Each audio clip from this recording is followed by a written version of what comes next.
jabronis. Week 1 is upon us. No joke, I'm amped up. I'm ready to do this. So excited to get the season started. Put a beat down on Cromer. I mean, it's just going to be a great week for me. Yeah, that was awesome. I think you might have racked up some bad karma from that, but we'll see how that goes.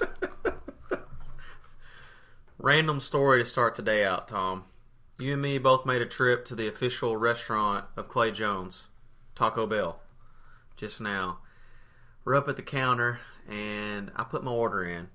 All of a sudden, the girl walks out and goes, "Hey, got 3 soft tacos for Billy. Anyone seen Billy?"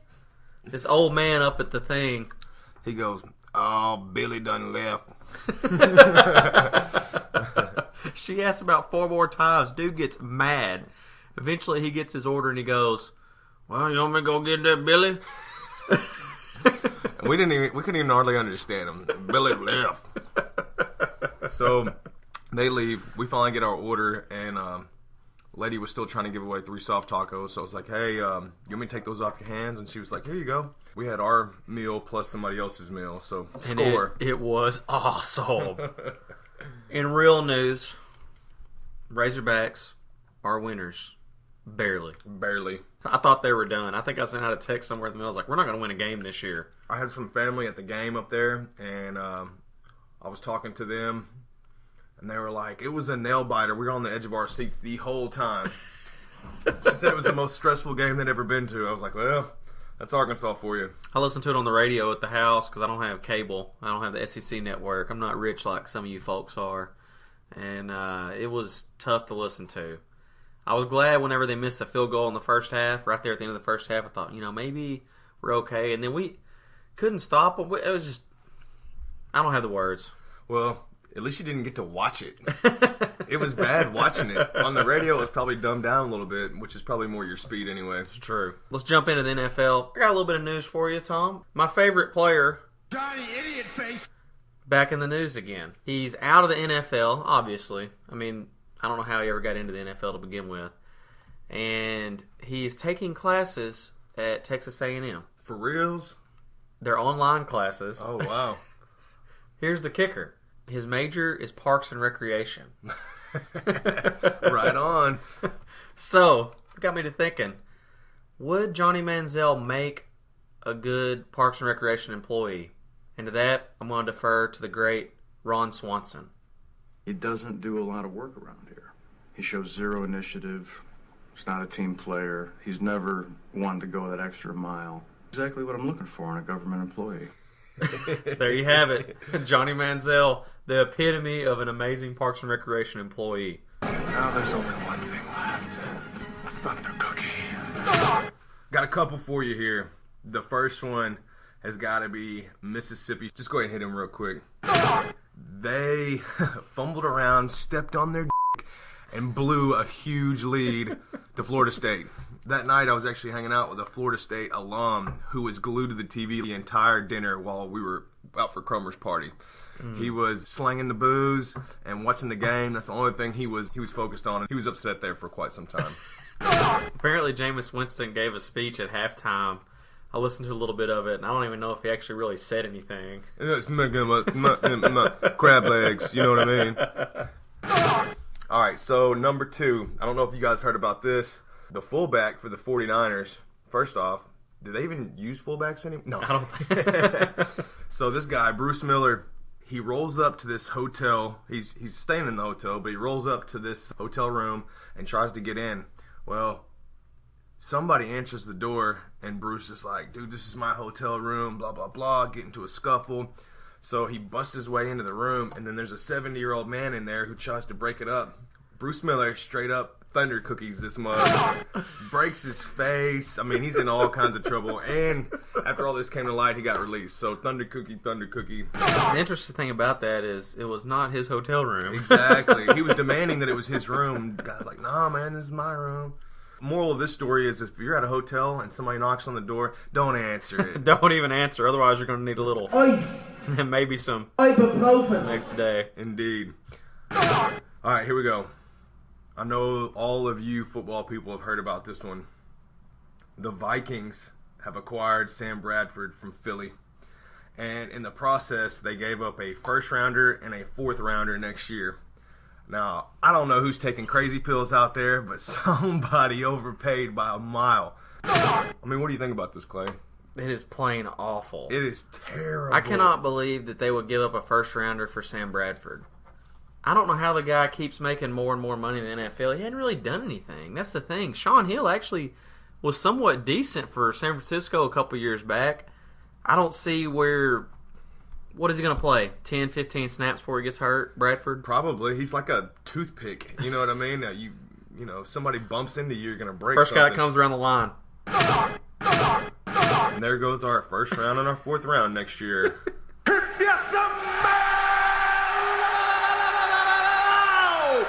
Clay Jones Is cooking.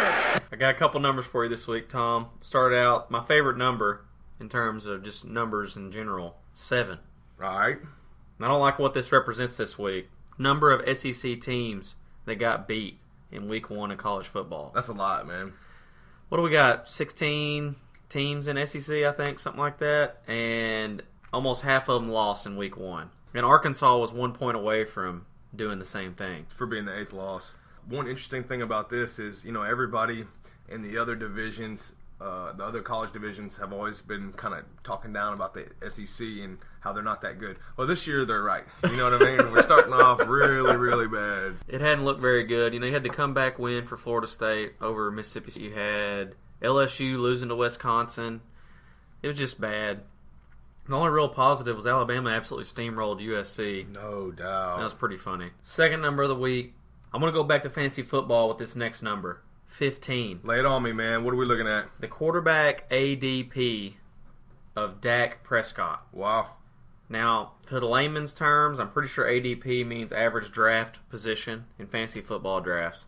Cromer could probably explain a little better since he's got a computer that has it. But in regular guy terms, you know, me and you, we don't study this 24/7. It means that he's being taken ahead of Andy Dalton, Matthew Stafford, and Jameis Winston in fantasy football drafts on ESPN. Well, apparently his stock is high now that Romo's out, so that's surprising to me for sure. It's crazy that a rookie that had just a little bit of preseason performance is going ahead of 3 guys that we know can put up numbers. Sure. So Ferrari, you actually probably got a value with him in the 14th round. No doubt, no doubt. Here we go, baby.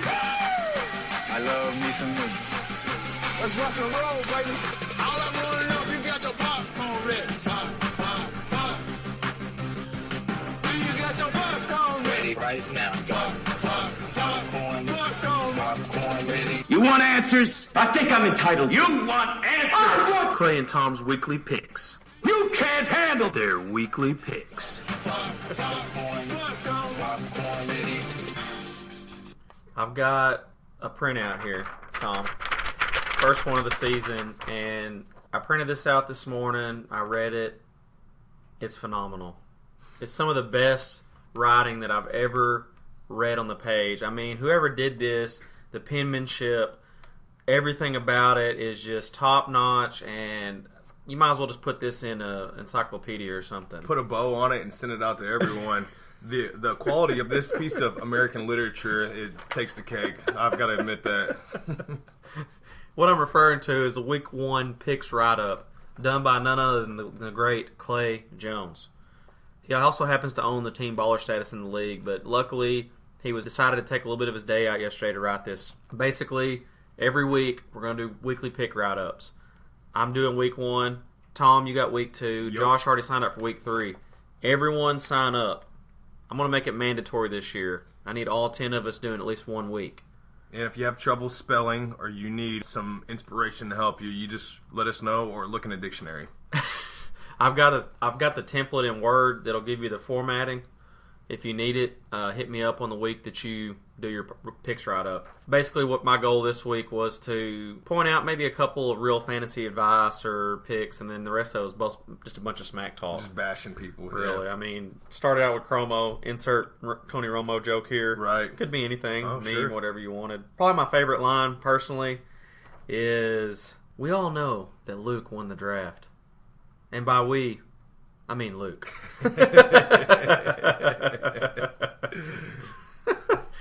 Anyways, guys, get on the message board.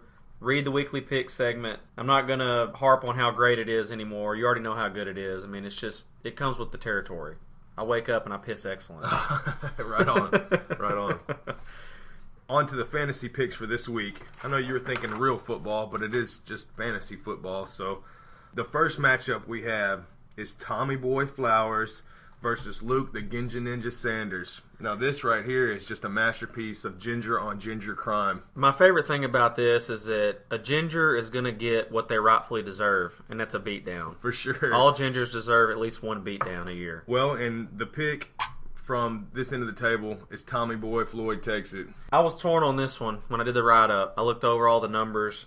I really think that it's going to come down to the running backs. And this is a tough call, but I got Luke edging you out. Okay, that's fine. See, the thing about it is the Cowboys' #1 quarterback and the Vikings' #1 quarterback went down. So that kind of spells a little bit of trouble for Luke's running back. So, second matchup, we got me versus Patrick. Go. Well, I think you've got a pretty good team. And on a normal week, I may pick you over Cromer. But last week, you acquired some bad karma and juju, and I think it's going to unleash itself upon your fantasy team this week. So I'm going Cromer. I say, fuck bad karma and juju. I'm taking Cromer down this week. No question about it. I'm not going to start 0-3 this year. Not going to happen. I'm going to roll with Clay here. Gotcha. Josh versus Ferrari. Now, Josh showed up to the draft last year and didn't have anything with him. He wasn't prepared because he was just coming to hang out and drink beer. Respect. This year, you had time to prepare. You kind of know how this league works, and your draft was good. And your team is way better than it was last year, and I'm going to say Josh takes it. I looked at this matchup. I'm more excited for the smack talk, for sure, from the matchup. I like the way both these guys talk smack. Josh has a lot of thought and effort put into his smack talk. Ferrari's a little more serious with his smack talk. He's cut to the chase. This is what I think about you. This is what I think about your team, and that's all I got to say. He called us all the C word on text message. Ooh, yeah, that was... My bold prediction in the write-up was Josh wins on the power of 6 bonus points from his running backs. Oh, yeah, 3 plus 3, huh? Yes, I can add. Only up to 10, though. Don't take off your shoe right now. We don't need to go to 11. All right, we got fourth matchup of the week. We got Cody versus Christopher Sharp. Yeah, and these guys obviously know each other from a while back. Head-to-head the first week, which is pretty interesting. I looked at both of these teams, and I think Cody has just got an edge over Chris right now. So I'm going with Scrody for the win here, and I guess a good point to make is he has Odell Beckham Jr. for now. Until he makes a trade. My prediction is Scrody gets a beat down this week from the new guy, breaks into the league. Then he trades Odell Beckham Jr. to Luke for next to nothing. Okay. if last year is any indicator of what's going to go down, then there you go. Spencer versus Pele. Spencer, the dark one, versus Pele, the Asian persuasion. This one to me is the lowest projected point total of the week. It just doesn't look like they're going to put up some points. Pele's got some guys that are out. I think 2 of his people are out. So I think his projected total was like 91 yesterday when I was looking at it. So that's not good. It's a pretty good matchup between guys that I know have a lot of seasoning in terms of playing fantasy football. Pele's team looks banged up day one. No Le'Veon Bell. Jimmy Graham looks like he's probably not going to play. I think Spencer does it. I think this could also be a blowout this week for Spencer because somehow he'll find a way to win. That's right. He plays like a bunch of cowards. You'd keep your mouth shut if you knew it was good for you, buddy. Wasn't a whole lot of smack talk going on outside the league this week. Last week, we lit it up with Tony Romo smack, and there was some stuff going on there. I decided to cool it on that, so I'm going to highlight a guy that did some real-life smack talk in the NFL, and that's Troy Aikman. Now, as you know, or at least as you know, Tom, Skip Bayless is one of our favorite analysts. Sure. Skip Bayless is terrible. Indeed. Troy Aikman, when they hired him to Fox, this is what he had to say, Tom. It's hot off the presses. To say I'm disappointed in the hiring of Skip Bayless would be an enormous understatement. Clearly, Jamie Horowitz, the Fox president of National Network, the Prez, like the guy. The guy. boss's boss's boss. Right. and I have a difference of opinion when it comes to building a successful organization. I believe success is achieved by acquiring and developing talent, respected and credible individuals, none of which applies to Skip Bayless. Owned, son. I don't think I could have put it more eloquently myself, Troy. Very, very good job. Hey, I like this on multiple levels. One, Troy Aikman goes without saying. I don't even like the Cowboys, but it's Troy Aikman. Yeah. 3 Super Bowls. He's a Hall of Famer. He's respected. You know what I mean? You know, and he's not. He's actually a pretty good announcer on Sundays. I think he's very good. For him to call out not only Skip Bayless but the president of the company, and to do it so eloquently. I mean, this is a great. Basically, what he's saying is, man, that Jamie Horowitz is a blithering idiot. In the nicest way possible, I guess. Obviously, we don't see eye to eye on how to build a great business. Jamie. Skip is terrible, and Jamie, you suck. And you know what he's going to do? He's going to look at him, he's going to flash those 3 Super Bowl rings. Like, I'm Troy Aikman. Right.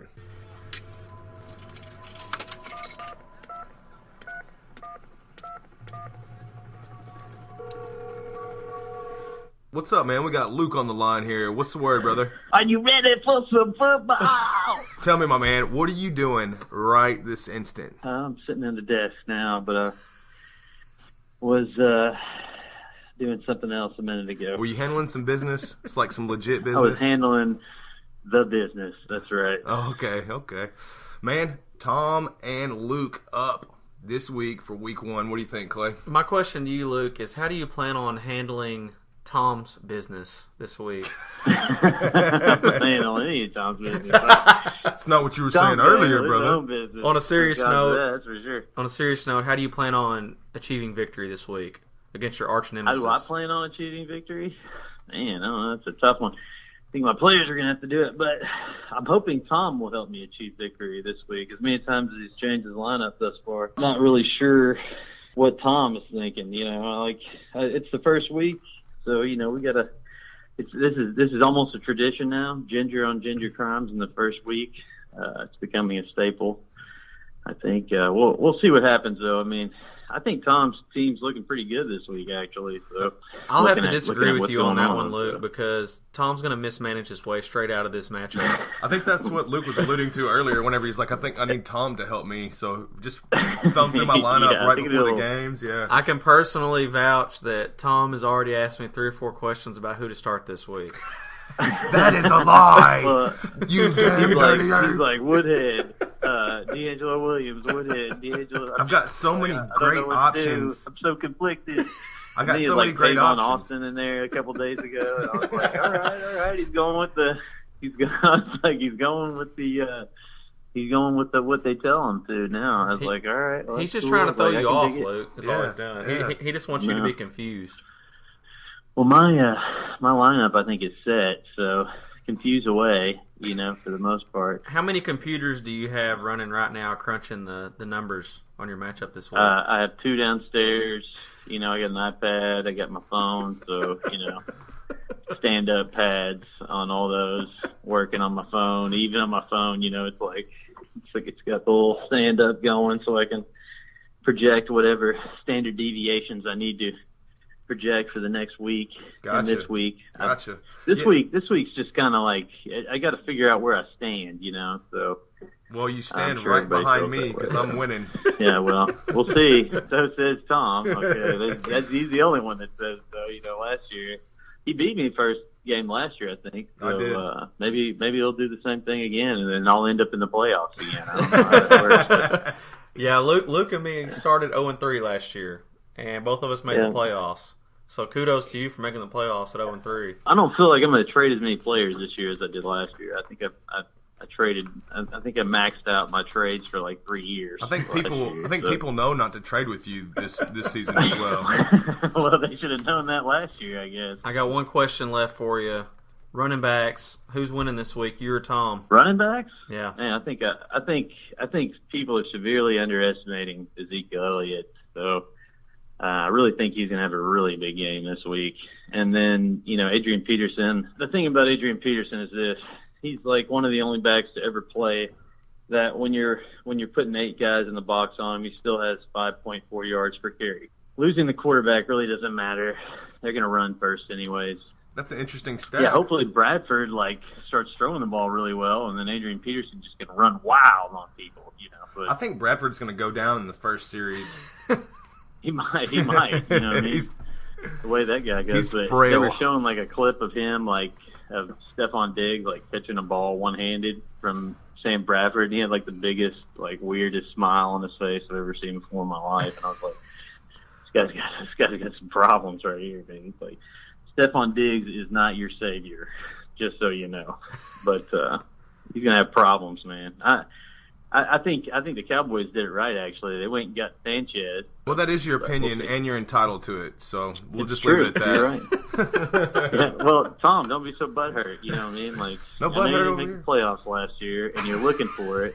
I mean, you almost managed your way out of this. I don't even know. That is yet to be seen. You know? Sure. We still got a few days here for you. He does have for you D'Angelo to do Williams that, in his so. pocket, though. Williams should have a pretty big day. No, I agree. I think either one, Danny Woodhead or him, could potentially have a really big day, actually. So, I mean, who is San Diego playing? Chiefs. Oh, they're playing the Chiefs. Yeah. Yeah, no, I wouldn't go with that. I just stick with D'Angelo. That's what I'd do. Tom's going to make Sure. that switch at least 5 or 6 times before the week starts. So You know, hey, man, it's you know tough how I not roll. to choose Woodhead. Woodhead's the man, dude. yeah, he was. Spencer basically rode Woodhead to the championship last year. He did. Did you hear what Clay said, Tom? He said he was. That indicates that he thinks he's not going to be this year. You hear that? I still think he is, Tom. I was going to get him later, but you went all balls out, Good fourth job. round. You were like, Woodhead, bitches. I was like, golly. I was like, that was early. I was like, I wanted that guy later, but I thought I could get him, but Tom was like, F that shit. I'm going to get him now. Exactly. You thought you could get him forget later, but about you it. can't because I've got him. All Kind of right. a good call. I was like, oh, I was going to get him next round. And it was like, no, he's not going to be here next round because Tom's picking him up. All right, buddy. We got to get out of here. Prime So shame. thanks for giving us a little bit of your time, and best of luck to you. I picked you to win this Yeah. week against Tom, so go ahead and do that. Yeah, I heard that. I appreciate that, Clay. I appreciate that. I'm going to try and tone it down this year. Maybe you can get a first week win. Right on. Yeah, whatever. Fuck you, Tom. Fuck your ass. Suck my balls, Luke. Yes. See you Later, man. See you later. All right, later. And there we have it. Another excellent and exciting interview with our own Luke Ginja Ninja Sanders, who is going down this week, son. I'm consistently amazed at us. We're so good at this. It's ridiculous. It's uncanny. I mean, we don't even prepare for this stuff. It's ridiculous. We roll up, we wreck it, we leave. I mean, we're wrecking the league just like Johnny Idiot Face. Johnny Idiot Face. Indeed, my friend, indeed. This is amazing. We're not even drinking. I'm on the roller coaster high right now. We are flying way up here, son. That interview was straight fire. All right, I'm going to close it up here a little bit. League starting this week. Everyone knows the rules. Everything's in place. If anyone wants to talk some trash, do a promo, a video, send it to me. hatethegameleague@gmail.com. Email it to me. I'll put it on YouTube. I haven't cut a promo this year yet. I'm going to try to do it tonight if I can. I don't know if it's going to be any good, but it'll probably have something to do with Patrick and Tony Romo and some other good stuff. Anything like that. It's not really mandatory, but it is something that could make the league a little more fun. If you got a funny idea or something, we'll definitely roll with it. Sure. Hey, let's sign this one off for today. Clay, It's been emotional. boom, son, you're done.